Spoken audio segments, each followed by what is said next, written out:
right, so let's talk about, we talked about network marketing. We understand why the timing is so amazing right now, why this crisis has created this huge opportunity for us. Now, let's talk about why travel. I mean, there's other companies that sell other products. Why is it travel? Well, what a lot of people mistakenly believe is they believe when it comes to creating some big success story in business, the best way to do it is to invent something brand new, something no one's ever heard of before, okay, like the cell phone or the fax machine, something that's new. And although there are definitely those examples of companies that invented something new and became hugely successful, it's very rare. Okay, there's a book called Blueprint to a Billion that really talks about this, and what the author did is he studied companies that went public, and then once they went public, which companies grew to over $1 billion a year in annual sales, okay? And during that 3-year period, less than 5% did that. So less than 5% of the companies go public become that. So let's talk about what are the similarities. And the author says, it's not inventing a new product, okay? What it really has allowed most of those companies to become huge is what they did is they entered a space and offered a product or a service in an industry that was already existing, that was already very large, okay? That was key, that it's a large industry, and what they would do is they would do something just a little bit different. And by doing something just a little bit different, they were able to carve a small piece of a big pie, and a small piece of a big pie would allow them to become a $1 billion success story. And a lot of you know my favorite example of this is Starbucks. Okay, Starbucks is a great example. Did Starbucks invent coffee? It's kind of a crazy question, right? No, they didn't invent coffee. Coffee's been around for quite a while. And you can buy coffee just about everywhere, right? Coffee is a massive industry around the world. $100 billion a year is spent on coffee. It's a massive industry. Was Starbucks successful? What did they do? They did something just a little bit different. And by doing something just a little bit different, they carved out 8% of that pie. Pretty significant piece. Starbucks today does over $8 billion a year in sales. Now, let's compare the coffee industry. Again, a key to this, remember, is that you have a large industry, coffee, large industry, $100 billion. Then you've got travel, $8 trillion. $8 trillion. Travel is 80 times the size of the coffee industry. Okay, much, much different. Now, something that is really key to this on why travel is understanding something that you hear us talk a lot about, and a lot of you could probably recite some of this information in your sleep, and that is the baby boomers. Understanding the baby boomers. Yes, that was that group of babies where we had a huge surge in births earlier in the century, from 1946 to 1964. 46 marked the time where a lot of people had come back. They had been away for years, come back from a war. They hadn't seen their loved ones in a while. They celebrated. They had a bunch of babies. Okay, huge surge of births. That had continued till 1964. What marked the end of that? The invention of the birth control pill. Okay, so we all know that, right? That huge surge of births. Okay, created a big group of consumers. Well, Harry S. Dent, who's probably the most respected economic forecasters out there, what Dent talks about is he said, in order to really understand this baby boom generation, you got to understand more than those that were born between that time period. You also have to understand immigration, because it also depends on how people immigrate. And in 1990, there was a huge surge of immigration into this country. The average immigrant immigrates at age 30. We look at spending patterns of Americans, the peak spending, us as consumers, we spend the very most at age 46. Okay, so we graduate from high school, or we get our car, we go to college, we do our things, we're spending more, we get a house, we get another house, Okay, then our kids grow up, and then we put them through college. And so we spend up until about age 46. And then after 46, that's when we start to spend less. We go on the decline as far as spending. Okay, well, if you look at this big group of consumers from 46 to 64, okay, this group of babies, okay, and then you couple that with the immigrants that immigrated in 1990, this massive surge of immigration, average age of 30, you graph all of that, and you look at this group of consumers. This group of consumers is 4 times greater than any prior generation. There's never been a bigger group of consumers to market products to. They're less than 25% of the population, but they do over 50% of all the spending.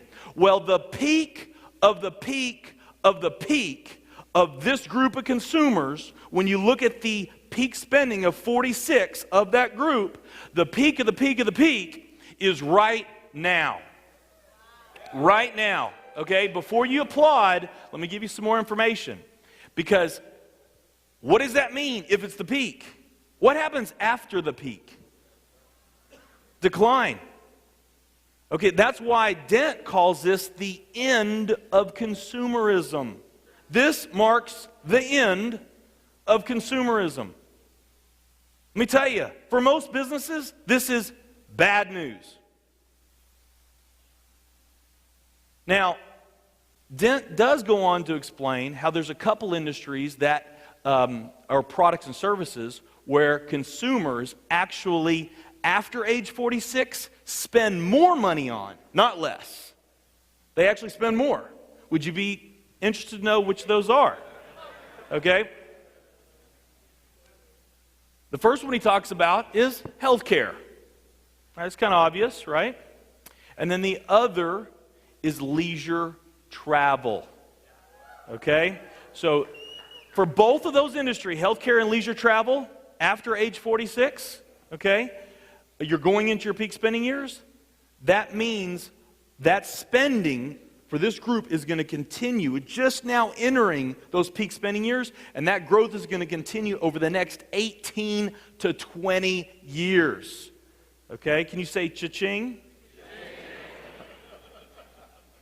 So this is fantastic news for healthcare and leisure travel.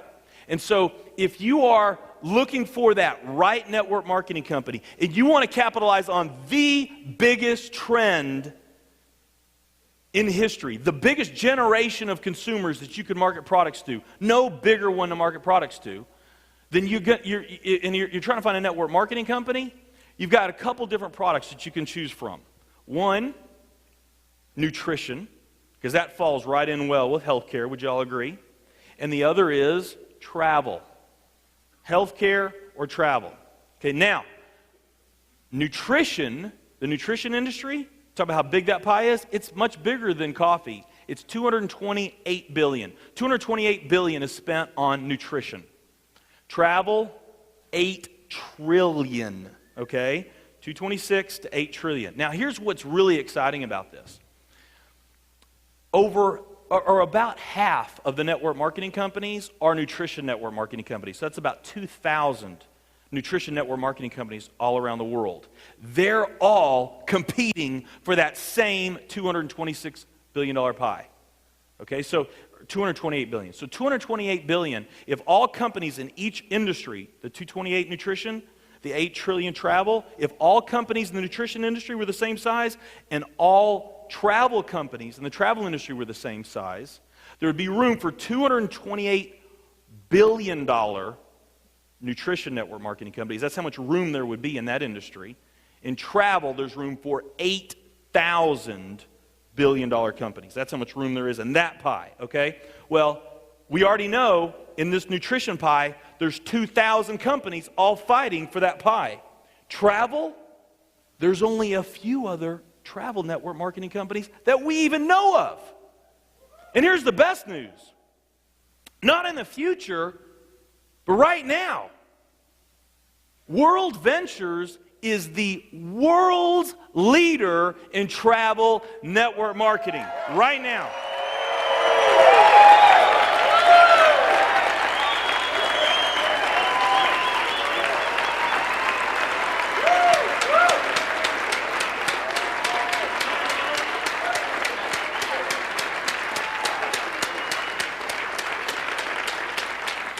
there's another aspect of travel that's really important that you understand, especially if you're new to network marketing. The most important dynamic that allows network marketing to be the powerful vehicle that it is, because we all know that it's the power of the duplication. That's what creates the magic. That's how the social networking companies are growing so fast, and that's why network marketing is such a powerful distribution model. It's all in the duplication, okay? Prepaid Legal, they do about $500 million a year in sales. They're publicly traded, New York Stock Exchange listed network marketing company. They've been around for over 30 years. Well, recently they did a study that it was very, very revealing. And what they did is they said, okay, of the sales that we do today, who's making those sales? And what they found, of the sales that they do today, 70 to 80% of the sales that they do today come from their sales reps that have been with the company for 12 months or less. And they have sales reps that have been with the company for over 30 years. But 70 to 80% of the sales that they're doing are from the sales reps that have been with the company for 12 months or less. We have a saying in this business, and that is, new blood is the lifeblood. Okay? This business is all about the new people going out there and introducing new people and making new sales. That's what it's about. And the more complex and the more complicated your story is, or the more difficult your product is to explain, okay, when you have to have more technical knowledge or know the science or the formulas behind different products, the harder it is for you to explain, the slower it's going to duplicate. I mean, that's a pretty simple concept, right? The easier it is to talk about, the faster it will duplicate.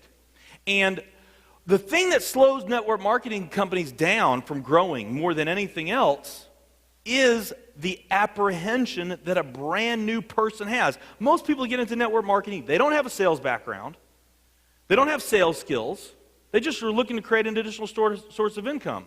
So it's really a referring business more than it is a selling business. So when you're going out there and referring, okay, and you're talking to friends and family about getting involved in a business, for a lot of new people, that's an uncomfortable thing to do. They've never done that before. Well, travel doesn't eliminate that, but it does bring down the walls big time. So that person that in another company with a different product might have not ever been able to get up the nerve to go talk to that neighbor about that product, the fact that it's travel, it's a lot easier for them to go do that. And when they do go talk to that neighbor, simply because it's travel, that neighbor is much more receptive to it and much more interested. And what does this do? This only builds more confidence in that new person, and it really facilitates the duplication, so your odds of success are much greater as well in a travel company. Okay, so it's really exciting. There are so many other reasons why travel is the ultimate product to market and network marketing. Okay, too many for me to explain in this session, but I think we've done a pretty good job here.